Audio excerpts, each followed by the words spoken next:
Ladies and gentlemen, I am President of the United States. On January 20th, 2017, the nation elected Donald Trump to be the President of the United States. Immediately, the nation began to realize the grave mistake that they had made. I would build a wall like nobody can build a wall, and nobody comes in illegally anymore. A $5 billion website. I'm really rich. I'll show you that myself. I like China. But Mr. Trump, you're not a nice person. That's true. Free trade is terrible. Free trade can be wonderful if you have smart people. But we have people that are stupid. Well, and nobody builds walls better than me, believe me. And I'll build them very inexpensive. I will build a great, great wall on our southern border, and I will have Mexico pay for that wall. Mark my words. Those who weren't deported due to Trump's harsh immigration policy were left to face a collapsing infrastructure, one that lacked a sufficient number of workers to provide for a sustainable living environment.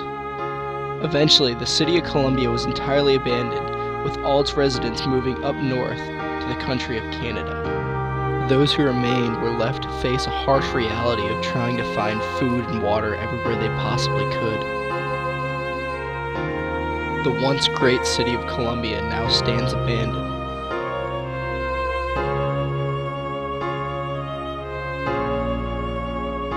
We were fortunate enough to interview somebody who had stayed behind, one man who was fortunate enough to stay in one of the more powered areas of the city. A lot of people just got up and left.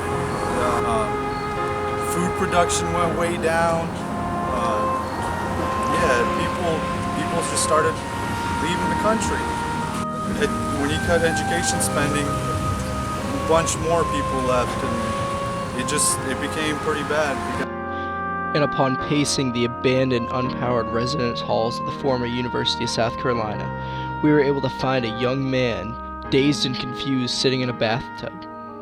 Unfortunately, we were not expecting to find such a man in an unusual place like that, so all we had on us were our iPhone cameras. What happened on the first day after the election? Trump, he put forth an act that deported all non-Americans or anyone within the last 35 generations that were not American, sent them back to their countries of origin. There's no food. Pollution's rampant. I can't go to Waffle House. What is your opinion on the education cut? It was the worst idea ever. Anyone that was not deported, there's just no more education. It's all casinos. All the Cherokees have massive addiction problems now. So, what are you doing to survive here? I don't know. I've eaten hamster babies. There's no food. I don't know where to go. I mean, public transportation's gone. So, do you think there's any hope for the